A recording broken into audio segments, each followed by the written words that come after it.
পাশে কেউ নাই, ভেঙে পড়বেন না, একাই চলবেন, কোনো সমস্যা নাই। তো এই যে বলছিলাম, পরিবারের লোক পরিবারে বোঝান, দাওয়াত দেন, সব ঠিক আছে। যদি দেখা যায় যে অন ইসলামিক বিষয়ে চলতে ওদের খুব ভালো লাগে, ইসলামিক বিষয় মানতে খুবই আপত্তি, তখন আপনি আপনার রাস্তায় চলেন, তাকে তার রাস্তায় ছেড়ে দেন। ঝগড়াঝাড়ি থেকে জ্ঞান জ্ঞান কে চালা যায়, আবার তুই তোর রাস্তায় চল, আমি আমার রাস্তায় চল। ইব্রাহিম আলাইহিস সালাম কি বলছেন? ইন্নী যাহিবুন ইলা রাব্বি সায়াহদিন। মনের মধ্যে কত শূন্যতা দেখা, তিনি বলছেন ইন্নী যাহিবুন ইলা রাব্বি সায়াহদিন। পরিবার তাড়িয়ে দিয়েছে, বাবা তাড়িয়ে দিয়েছে, সাথে কেউ নাই, কেউ নাই সাথে, একা। ইব্রাহিম আলাইহিস সালাম একা। আল্লাহ পাক বলছেন ইব্রাহিম একাই একটা উম্মত, ইব্রাহিম একাই একটা উম্মত। তিনি বলছেন আমি চললাম একাই আমার রবের পথে, তিনি আমাকে পথ দেখাবে। এত বড় কথা। এই জন্যই তো ইব্রাহিম আলাইহিস সালামের এত সম্মান।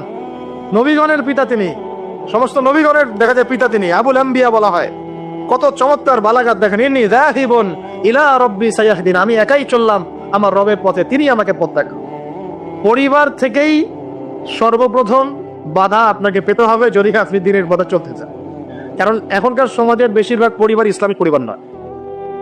কোনো কোনো সময় পারিবারিক সাপোর্টের অভাবে দিনদার অনেক মানুষও দেখা যায় ট্র্যাক থেকে বিচ্যুত হয়ে যায়, এমন হয় না? পারিবারিক সাপোর্ট একটা বড় জিনিস। আমাদের নবী সাল্লাল্লাহু আলাইহি ওয়াসাল্লামের চতুর্দিক থেকে মানুষ আক্রমণ করলেও পরিবারে তার স্ত্রী খাদিজা রাদিয়াল্লাহু আনহা তাকে বুকে আগলে রেখেছিলেন। এটা অনেক বড় একটা প্রশান্তির জায়গা, যে সমাজের মানুষ আপনার এগেনস্টে কাজ করছে, কিন্তু পরিবারে গিয়ে আপনার স্ত্রী আপনার কাছে, আপনার অনুভব, সে আপনাকে বুস্ট আপ করছে, আপনাকে উৎসাহ দিচ্ছে, আত্মবিশ্বাস দিচ্ছে, আপনি কিন্তু আবার পথ চলতে পারবেন ইনশাআল্লাহ। এই জন্য আমি বারবার বলি যে বিয়ে যদি করতেই হয় তাহলে দিনদার একজন নেককার মেয়েকে বিয়ে করে খাদিজা রাদিয়াল্লাহু আনহার মতো একটা মেয়েকে বিয়ে। আর যদি ওই যে দিনদার ক্যাটরিনা খুঁজতে যান তাহলে সারা জীবন ওই পস্তাতে হবে। আর আল্লাহ বোঝার তৌফিক দান করুন। দিনদারিতা দেখে বিয়ে শাদী করে। চাচা আবু তালেব তিনি কিন্তু মুসলিম নন, নমুসলিম হয়েও তাকে পারিবারিকভাবে সাপোর্ট দিচ্ছেন। পারিবারিকভাবে সাপোর্টটা অনেক ইম্পর্টেন্ট। আর যখন পরিবার থেকে সাপোর্ট থাকে না তখন মানুষ কিন্তু ট্র্যাক থেকে সরে যায়। যাই হোক, গভীরে যাই না। নবী সাল্লাল্লাহু আলাইহি ওয়াসাল্লাম যখন দাওয়াতি মিশন শুরু করলেন, ইসলামের সমাজ প্রতিষ্ঠার চেষ্টা করতে লাগলেন, তখন এই পারিবারিক বাধা, আত্মীয়দের মধ্য থেকে বাধা, সামাজিক বাধা আসতে লাগলো। এক পর্যায়ে হিজরত করতে হয়েছে আবিসিনিয়ায়, তারপর তায়েফ, তারপরে গিয়ে মদিনায়। এখন মদিনায় আলহামদুলিল্লাহ আল্লাহ রাব্বুল আলামিন দিনটাকে প্রতিষ্ঠা করলেন এবং সেখানে নবীকে শক্তিশালী করলেন, সাহাবীরা শক্তিশালী হলেন, আস্তে আস্তে গাজওয়াগুলো হলো, সারিয়াগুলো হলো। এক পর্যায়ে উইদিন 8 থেকে 10 বছরের মধ্যে যে নিঃস্ব হাতে মক্কা থেকে তারা গেলেন মদিনায়, সেই মক্কাই তারা জয় করলেন বিনা বাধায়, বলা যায় অলমোস্ট বিনা বাধায়। প্রায় লক্ষাধিক সৈন্য, লক্ষাধিক সাহাবীদেরকে নিয়ে পুরো মক্কায়, জাজিরাতুল আরবের মধ্যে দিন প্রতিষ্ঠা হয়ে গেল। বলো কিনা? কত বছর সময় লাগছে ভাই বলেন? 23 বছর। আর রাহিকুল মাকতুম বইটা পড়েন তাহলে আপনি ধাপগুলো বুঝতে পারবেন কিভাবে হয়েছে। আমি পয়েন্ট আউট করছি যে কোন কোন পয়েন্টের দিকে তারা বেশি ফোকাস করেছে, কোন কোন কাজগুলো তারা বেশি করেছেন, এবং যুবকদেরকে দিয়েই কাজগুলো করানো হয়েছে। এবং এই কাজগুলো যদি আজকেও বাংলার যুব সমাজ করতে পারে, ইনশাল্লাহ 23 বছর লাগবে না আমাদের, ইনশাল্লাহ 23 বছর লাগবে না ইনশাআল্লাহ। কারণ আল্লাহ পাক তো তার নবীর মাধ্যমে জানিয়েছেন যে আখিরুজ জামানে আস্তে আস্তে কি হতে যাচ্ছে সামনে। আগে তো এটা জানা ছিল না যে তখন কি হবে, এখন তো আমরা জানি যে সামনে কি হতে যাচ্ছে। আমরা তো জানি যে ইসলাম কায়েম হচ্ছে সামনে ইনশাআল্লাহ, এটা লিখা হয়ে গেছে। তো আপনি হতাশ হচ্ছেন কেন? আমরা এখানে যারা বসে আছি, আমরা কেউ যদি বেঁচেও না থাকি, আল্লাহ না করুক, তারপরও দিন কায়েম হবে। বাংলাদেশে এখন যত আলেম ওলামা আছে না, সবাই যদি মারা যায় তাও দিন কায়েম হবে। বিশ্বে এখন যত বড় বড় জালেমরা আছে, এর সাথে আরো 10 গুণ জালেম যদি বৃদ্ধি করা হয় এবং ওদেরকে আরো 10 গুণ শক্তিশালী করা হয়, তাও এদের পতন ঘটবে। হ্যাঁ, যত জালেম আছে সারা বিশ্বে, এর সাথে আরো 10 গুণ যদি বৃদ্ধি করা হয়, এদেরকে আরো বেশি বেশি মারণাস্ত্র দেওয়া হয়, ক্ষমতা দেওয়া হয়, তবুও এদের পতন ঘটবে। কারণ কোরআন এবং হাদিস এই কথা বলে দিয়েছে যে কিয়ামত হবে না, কিয়ামত হবে না যতক্ষণ পর্যন্ত না আল্লাহ পাক 2জন বিখ্যাত ব্যক্তি পাঠাবেন। কয়জন? একজন হচ্ছেন আমাদের মধ্য থেকে ইমাম, মুসলিমদের ইমাম মুহাম্মদ, যাকে আমরা মাহদী বলছি। আর একজন হচ্ছেন একজন নবী যার হাতে সভ্যতা শেষ হবে, যার নাম হচ্ছে নবী ঈসা আলাইহিস সালাম, যিনি সত্যিকারের মাসিহ। জিউসরা যারা প্যালেস্টাইন দখল করে আছে, ওরা যাকে মাসিহ মনে করছে সে হবে প্রকৃতপক্ষে মাসিহুদ দাজ্জাল। সে কিন্তু প্রকৃত মাসিহ নয়। সত্যিকারের মাসিহ কে? নবী ঈসা ইবনে মারইয়াম। তার হাতেই দাজ্জালকে মেরে ফেলা হবে বাবেলুদ নামক জায়গায়।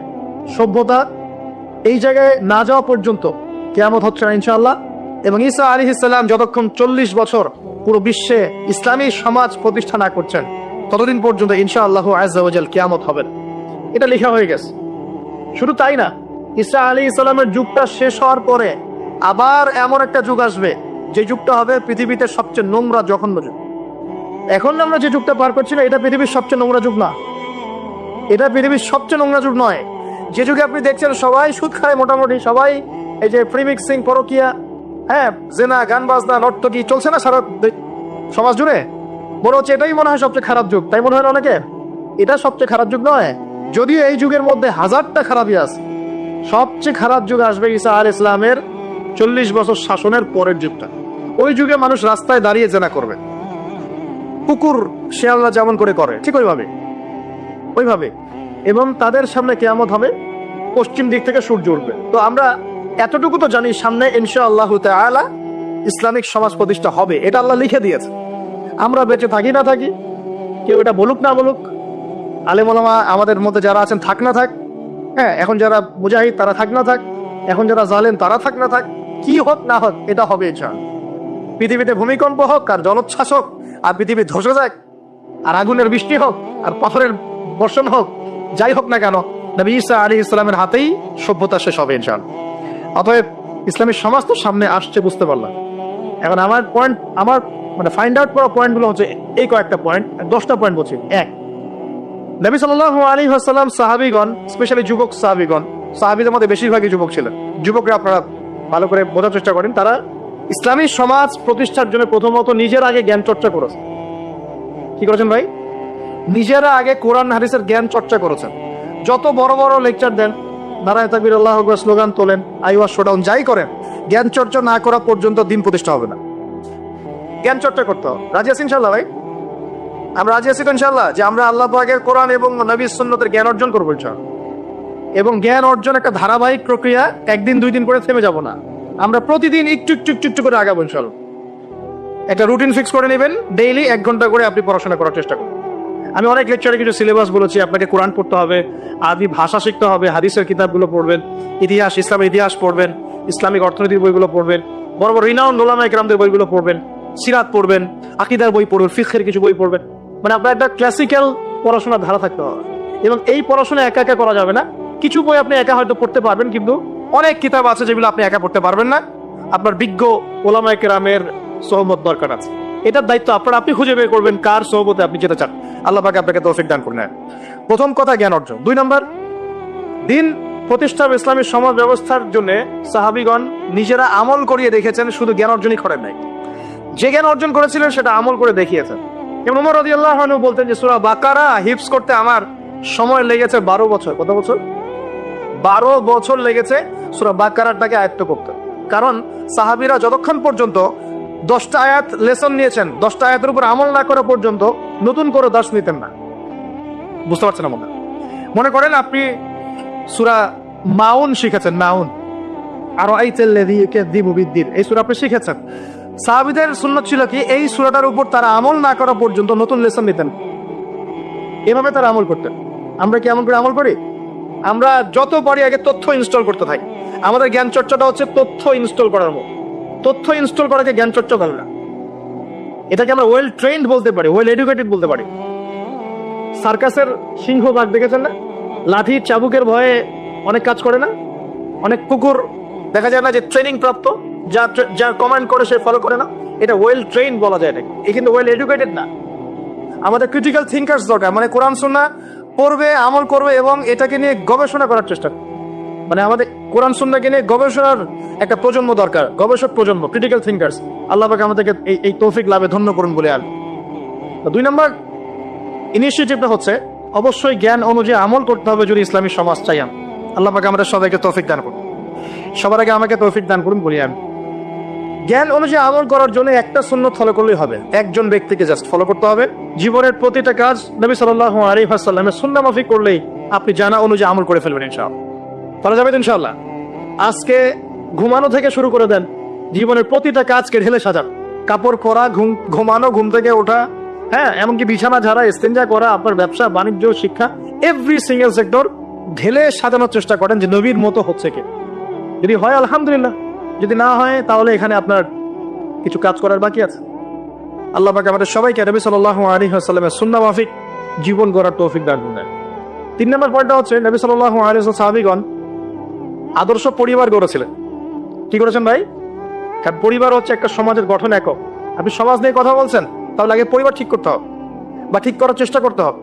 আমি এটা জানি যে একটা পরিবারের সব সদস্য হয়তো নামাজি নাও হতে পারে। নূহ আলাইহিস সালামের স্ত্রী যখন ঈমান নিয়ে আসে নাই, লূত আলাইহিস সালামের স্ত্রী যখন ঈমান নিয়ে আসে নাই, আদম আলাইহিস সালামের সন্তান কাবিল যখন জাহান্নামে যাচ্ছে, আবার ফিরাউনের ঘর থেকে যেমন আসিয়া জান্নাতে যাচ্ছে, তার মানে পরিবারের সবাই যে একরকম ভাবে নট নেসেসারি। কিন্তু অ্যাজ এ পরিবারের কর্তা, আপনি পরিবারের guardian, as a guardian of family, আপনাকে আপনার রেসপন্সিবিলিটি তো পালন করতে হবে নাকি? পরিবারে আপনার দায়িত্ব নাই? পর্দা প্রতিষ্ঠা করার দায়িত্ব কার? আপনার। আপনার স্ত্রী পর্দা করে না, এই দায়িত্ব কার? এই জিম্মাদারি কার? আপনার সন্তান যে নামাজ পড়ে না, এই রেসপন্সিবিলিটি কার? পরিবারে যে হারাম ঢুকতেছে রিজিকে, এই দায়িত্ব কার? আল্লাহ পাক, আমি মনে হয় বুঝাতে পেরেছি। অতএব পারিবারিক ভাবে আল্লাহ পাক আমাদের সবাইকে যেন ইসলামটা ধরে রাখার তৌফিক দান করেন বলে আমিন। 4 নম্বর হচ্ছে নবী সাল্লাল্লাহু আলাইহি ওয়াসাল্লাম সাহাবীগণ দ্বীনের দাওয়াতি কাজ সবাই আমভাবে করেছে। এমন নয় যে নির্দিষ্ট কিছু সাহাবী দাওয়াতি কাজ করতেন, বাকিরা দাওয়াতি কাজ করতেন না, বিষয়টা কিন্তু এমন ছিল না। সবাই মিলেই দ্বীনের দাওয়াতি কাজ করতেন, যে কাজটা আমরা এখন করি না। কতজন ভাই আছেন যারা ডেইলি কমপক্ষে আধা ঘন্টা করে হলো দাওয়াতি কাজ করেন? হাত তুলে দেখেন। আচ্ছা না, দেখেন, সবাই মিলে যতক্ষণ পর্যন্ত দাওয়াতি কাজ করব না, সৎ কাজে আদেশ অসৎ কাজে নিষেধ, ততক্ষণ পর্যন্ত সমাজ ব্যবস্থা কায়েম হবে না। সবাইকে দাওয়াতি কাজ করতে হবে। একজন আলেম আসবেন, একজন বক্তা আসবেন, ওয়াজ করে যাবেন, দাওয়াত দিয়ে যাবেন, বাস এখানেই ফুল স্টপ, ডোর ক্লোজড, তাহলে হবে না। এভাবে সমাজ প্রতিষ্ঠা হবে না। এভাবে তো বললাম দাওয়াত দেওয়া হতে পারে, একদিনের ওরস হতে পারে, একদিনের ওয়াজ হতে পারে, একদিনের একটা সম্মেলন হতে পারে, কিন্তু প্রতিষ্ঠা অন্য জিনিস। প্রতিষ্ঠা মানে কি? মানে আমি যে আসলাম, বললাম ভাই 5 ওয়াক্ত নামাজ পড়ে, নামাজের দাওয়াত দিয়ে গেলাম। আর প্রতিষ্ঠা মানে কি? যদি এখানকার অথরিটি আমার কাছে থাকতো আর আপনি নামাজ পড়ছেন না, আমি আপনার দোকান সিলগালা করে ফেলতাম। বুঝতে পারেন নাই? আজান হয়েছে, মার্কেটে দোকান খোলা, দোকান সিলগালা হয়ে যাবে, জরিমানা হবে, ভ্রাম্যমাণ কোর্ট একদম কোর্ট সাথে সাথে বসে আর ফাইন করে দেয়। এটা প্রতিষ্ঠা। নামাজ পড়বো না মানে? সব মুসলমান নামাজ পড়বো না কেন? তুমি কি অমুসলিম নাকি নামাজ পড়বা না? এর নাম প্রতিষ্ঠা। এটাকে আপনি করতে পারবেন? আপনি এখন দাওয়াত দিতে পারবো, ভাই নামাজে আসেন, নামাজ পড়লে এত নাকি হয়, না পড়লেই হয়। তো এই দাওয়াত তো চলছে মাশাআল্লাহ। প্রতিষ্ঠা কখন হবে? যখন সবাই মিলে সমাজটা পরিবর্তন করবে, তখন গিয়ে প্রতিষ্ঠা হবে ইনশাআল্লাহ। সমাজে যারা নেতৃত্ব দেয়, এরা কি আসমান থেকে টপকে পড়ে, না সমাজের ভিতর থেকে বের হয়? সমাজ যদি পরিবর্তন হয়, নেতৃত্ব এখান থেকেই বের হবে ইনশাআল্লাহ। আর যখন আল্লাহওয়ালা মানুষরা উপরে যাবে, তখন দেখবেন তারা এইসব অথরিটি ইম্পোজ করবে। চল, বলেছিলেন 1 মাস, খালি একটা মাস উমরের শাসন যদি চলে, দেখবেন সব একদম ঠান্ডা হয়ে গেছে, সব ঠান্ডা, একদম ঠান্ডা। এটা ভেরি মাচ পসিবল। 1 মাস সব, 1 মাস উইদিন 1 মাস। উমর রাদিয়াল্লাহু আনহু যদি এখন বেঁচে থাকতেন, মনে করেন কথার কথা বলছি, উমর রাদিয়াল্লাহু আনহু এখন বেঁচে আছেন, তিনি আসলেন পাকিস্তানে, আসলেন সিরিয়াতে, আসলেন, কথার কথা বলছেন, আর তাকে মনে করেন দায়িত্ব দিল জনগণ যে আমিরুল মুমিনিন, আপনি সমাজটা ঠিক করেন। তার কয়দিন লাগবে? কয়দিন লাগবে জানেন? হ্যাঁ, আমার ধারণা 3 দিন। কয়দিন হয়? 3 দিন। অথবা তিনি বলবেন যে আমার দ্বারা সম্ভব না, আমি গেলাম। কারণ এখানে একটা কারণ আছে, কারণটা শোনেন। আমি কথাটা কেন বলেছি? আলী রাদিয়াল্লাহু আনহুর যুগে কিছু যুদ্ধ হচ্ছিল না, সিফিনের যুদ্ধ, এই যুদ্ধগুলো, তখন জনগণ, খারেজিদের সাথে যুদ্ধ হচ্ছে, জনগণের মধ্যে কয়েকজন এসে বলছে, আলী রাদিয়াল্লাহু আনহু, ইয়া আমিরুল মুমিনিন, আমরা ওমর রাদিয়াল্লাহু আনহু, আবু বকর সিদ্দিক, ওসমান, তাদের যুগটা পার করে আসলাম, তো ওই যুগে তো এত ফিতনা ছিল না, তা আপনার যুগে এত মারামারি হানাহানি কেন? ঘটনা কি? একটু বোঝেন আমার কথাটা, মনোযোগ দেন, খুব ইম্পর্টেন্ট কথা। তো আলী রাদিয়াল্লাহু আনহুকে বলছেন, আপনার যুগে এত হানাহানি মারামারি কাটাকাটি কেন? ওমরের যুগে তেমন ছিল না, আবু বকরের যুগে তেমন ছিল না, ওসমানের যুগে তেমন ছিল না। তো আলী ইবনে আবি তালেব, বিচক্ষণ মানুষদের মধ্যে অন্যতম একজন বিচক্ষণ মানুষ, তিনি বলছেন, উত্তর দিচ্ছেন, দেখ কি বিচক্ষণতার উত্তর। তিনি বলছেন, শোনো, আবু বকর ওমরের যুগে আবু বকর ওমর ছিল শাসক, আর আমরা ছিলাম জনগণ। আবু বকর ওমরের যুগে আবু বকর ওমর ওসমান ছিল শাসক, আর আমি আলী আর আমার মতো মানুষটা ছিল জনগণ। আর আমার যুগে আমি হচ্ছি শাসক, আর তোমরা হচ্ছ আমার জনগণ। কথা বুঝলেন? মরে গেছি, বুঝতে পারেন নাই? মানে আলী রাদিয়াল্লাহু আনহুর যুগে যে জনগণরা আছে তারা আবু বকর ওমর রাদিয়াল্লাহু আনহুর যুগের জনগণের মতো নন। এই কারণে আলী রাদিয়াল্লাহু আনহুর সমস্যা ফেস করতে হচ্ছে। তো এটাই বলছিলাম, যখন জনগণ সবাই বলছে আমি সুদ খাবো, সবাই বলছে যে পর্নোগ্রাফি দেওয়া হোক, মদ চলুক, বেপরদামি চলুক, হ্যাঁ জুয়া চলুক, আর আমি বেচারা একা একা বসে যদি বলি না এগুলো সব হারাম, তা আমাকে তো পিঠা এখান থেকে সরাই দিবে, তাই না বিষয়টা? তার মানে সমাজের মানুষকে পরিবর্তন করতে হবে। আল্লাহ পাক এটা বোঝার তৌফিক। মানুষ যখন পরিবর্তন হবে ইনশাআল্লাহ, তখন দেখবেন এখান থেকেই যোগ্য নেতৃত্ব উঠে আসছে।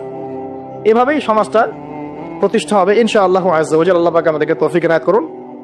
আর কয়েকটা পয়েন্ট আমি একটু থরলি বলে শেষ করছি। 6 নাম্বার, সাহাবীরা কোনোদিনও হারাম খান নাই। কি খান নাই ভাই? মানে অর্থনৈতিক জীবনে কোনোভাবেই হারামে সম্পৃক্ত হওয়া যাবে না যদি ইসলামী সমাজ চান। ঠিক আছে ভাই? 7 নাম্বার, অনইসলামিক কোন সংস্কৃতির আশপাশেও যাওয়া যাবে না। ইসলামী সমাজ চান, অনইসলামিক সংস্কৃতি পরিপূর্ণভাবে বর্জন করতে হবে। আল্লাহ পাক তৌফিক দান। 8 নাম্বার, সমাজের একটা বড় অংশ হচ্ছে মেয়ে মানুষ। সমাজের একটা বড় অংশ কি? এদেরকে অ্যাভয়েড করে সমাজে দিন কায়েম হবে। এই মেয়েদের মধ্যে দিনের দাওয়াতি কাজ বাড়াতে হবে এবং মেয়েদেরকে পর্দায় নিয়ে আসতে হবে। এই দায়িত্ব প্রত্যেক পরিবারের কর্তার। পরিবারের কর্তা ঠিক হয়ে যান, সমাজ ঠিক হয়ে যাবে চান। আপনার মেয়ে বেপর্দায় বের হতে পারবে না, বের হলে ভাত বন্ধ। আপনার স্ত্রী বেপর্দায় চলতে পারবে না, চললে ভাত বন্ধ। যদি বলে আমি বেপর্দায় চলবো, তোমার ভাত খাবো না, সুন্দর মতো বসে তালাক দিয়ে রেখে দিবেন, যাও, ভাত খাওয়ার দরকার নাই, আমার ভাত খাওয়ার দরকার নাই। তোমার বেপর্দায় চলতে খুব ভালো লাগে, যাও চলো, সমস্যা কি? আপনি ঝগড়াঝাড়িতে যাবেন না, দাওয়াত দিবেন, নসিহত করবেন, ওয়াজ করবেন। যদি দেখেন বুঝাইতে বুঝাইতে বুঝাইতে বুঝাইতে কোনোই কাজ হচ্ছে না, ওই যে আসহাবুল কাহফের হেদায়েত আছে, ঠিক আছে বাবা তুমি তোমার রাস্তায় চলো, আমি আমার রাস্তায় আল্লাহর রাস্তায় চললাম। ইব্রাহিম আলাইহিস সালাম কি বলছেন? ইন্নী যাহিবুন ইলা রাব্বি সায়াহদিন।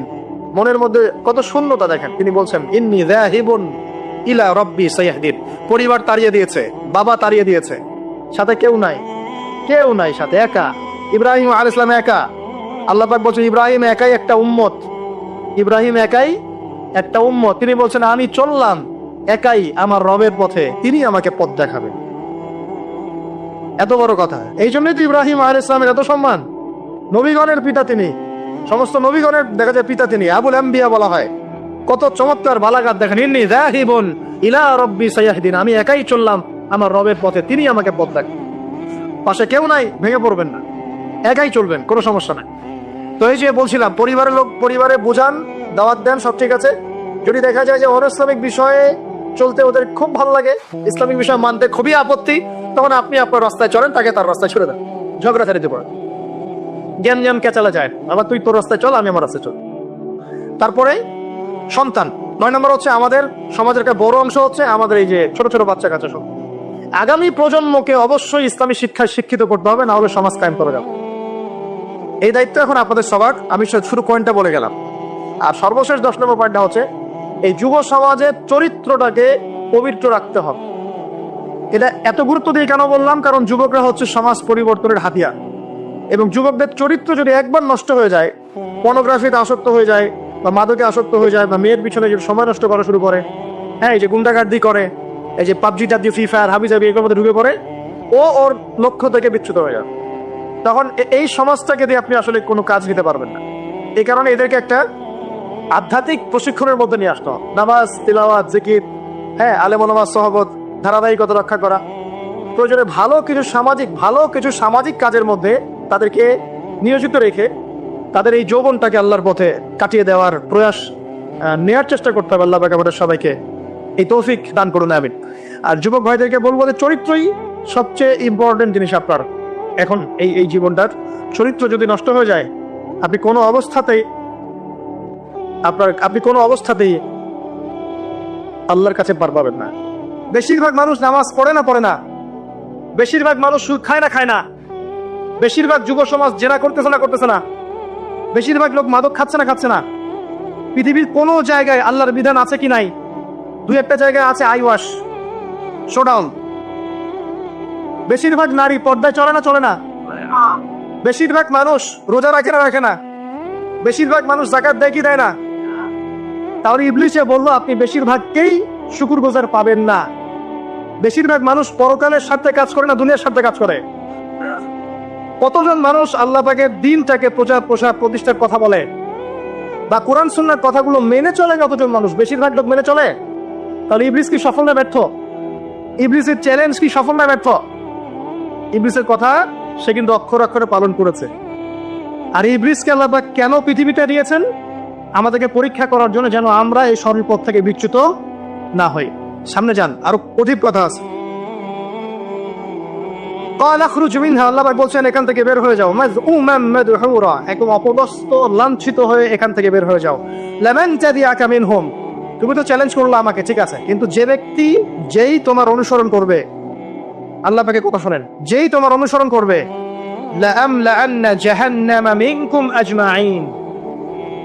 যে পুরুষ বা নারী যেই হোক না কেন, যে আদম সন্তান, ইবলিস তোমার অনুসরণ করবে, তোমার পথ ধরবে, আমি তোমাকে সহ এদের সবাইকে দিয়ে জাহান্নাম পূর্ণ করি। আল্লাহর কিচ্ছু যায় আসে না। আল্লাহ পাক যদি এই পুরো পৃথিবীটাকেও জাহান্নামে নিক্ষেপ করেন অবাধ্যতার কারণে, আল্লাহ পাকের কিছু যায় আসে? ওই যে আপনাদের এখানে নদী আছে না, কি বালাসী ঘাট, এখানে চর আছে না, চরের মধ্যে একটা বালুর কণার কি দাম আছে বলেন তো? একটা বালুর কণার কোন দাম আছে? এই পুরো মহাবিশ্বে পৃথিবীর অবস্থান এর চেয়েও কম। তো পুরো পৃথিবীর মানুষ যদি আল্লাহর অবাধ্য হয়, আল্লাহ পাক যদি পুরো দুনিয়াটাকেই ধ্বংস করে দেয়, জাহান্নামে নিক্ষেপ করেন, আল্লাহ পাকের কিছু যায় আসবে কিনা? এবার আসেন, এখান থেকে আমরা বুঝতে পারলাম যে ইবলিস একটা তৃতীয় সত্তা। আল্লাহ পাক আদম আলাইহিস সালামকে সৃষ্টি করলেন, নাম শিক্ষা দিলেন, সেজদা করালেন, ইবলিসকে সেজদা করতে বললেন, সে করলো না। সে চ্যালেঞ্জ করলো উল্টা, যে আমি ওর চেয়ে উত্তম, আপনি ভুল, আমি সঠিক। সে অহংকার করলো এবং একই সাথে সে আদমকে পথভ্রষ্ট করার চ্যালেঞ্জও করে বসল। আল্লাহ পাক ঘোষণা করলেন, যদি কোনো আদম সন্তান তোমাকে ফলো করে, তোমাকে সহ তাকে আমি জাহান্নামে নিক্ষেপ করব। ঠিক আছে, এ পর্যন্ত? এবার সামনে আসেন। এবার আল্লাহ পাক আদমকে বলছেন, কাকে বলছেন? আদম আলাইহিস সালামকে বলছেন, ইয়া আদম, হে আদম। তার আগে আদম আলাইহিস সালামের বুকের পাঁজর থেকে কাকে সৃষ্টি করেছেন? হাওয়া আলাইহিস সালাম, সভ্যতার ইতিহাসে প্রথম নারী এবং ইতিহাসের সবচেয়ে সুন্দরী রমণী কে? হাওয়া আলাইহিস সালাম। আরেকজন আছেন সবচেয়ে সুন্দর রমণী, কে? কে বলতে পারবেন? জি না, 100 টাকা পুরস্কার বলেন। হ্যাঁ, নাম কি? মাশাআল্লাহ, ওই ওকে পুরস্কার দিও। কি নাম তোমার? মাশাআল্লাহ, মাশাআল্লাহ। দ্বিতীয় সুন্দরী রমণী, দুজন রমণীকে বলা হয় পৃথিবীর সবচেয়ে সুন্দরী রমণী। আপনি যাদেরকে দেখে সিডিউস হচ্ছেন, যদিও এদেরকে দেখে সিডিউস হওয়ার কিছু নাই, কারণ এরা তো সুন্দর না, কোনো দিক থেকে সুন্দর না, না পোশাকের দিক থেকে, না চেহারার দিক থেকে, না ফিজিক্যাল স্ট্রাকচারের দিক থেকে। এটাকে দেখে তো পাগলও সিডিউস হবে না। তো আদম আলাইহিস সালাম এবং আদম আলাইহিস সালামের স্ত্রী হাওয়া আলাইহিস সালাম এবং সারা আলাইহিস সালাম ইতিহাসের সবচেয়ে সুন্দর রমণী। ইতিহাসের সবচেয়ে সুন্দর রমণী কাদের স্ত্রী ছিলেন? নবীদের না অন্য কারো? এই জন্যই বলি, আপনি যদি পবিত্র থাকেন, আল্লাহওয়ালা মানুষ হন, ইনশাআল্লাহ তাআলা আল্লাহ পাক আপনার ঘরে একজন নেককার, পুণ্যবতী, সুষ্টি স্ত্রী দান করবেন ইনশাআল্লাহ। আপনি যদি এইসব অশ্লীলতার গোলক ধাঁধায় পড়ে নিজের ঈমান হারিয়ে ফেলেন, চরিত্র হারিয়ে ফেলেন, সম্ভাবনা খুবই কম যে আপনি একজন দিনদার মেয়ে পাবেন। বরং আপনি এমন কাউকেই পেতে পারেন যে আপনার মতোই। ঠিক আছে, দেখবেন যে আপনি 10 ঘাটের পানি খেয়ে আসছেন, ও দেখবেন 12 ঘাটের পানি খেয়ে আসছে। আল্লাহ পাক আমাদের যুব সমাজকে হেফাজত করুন।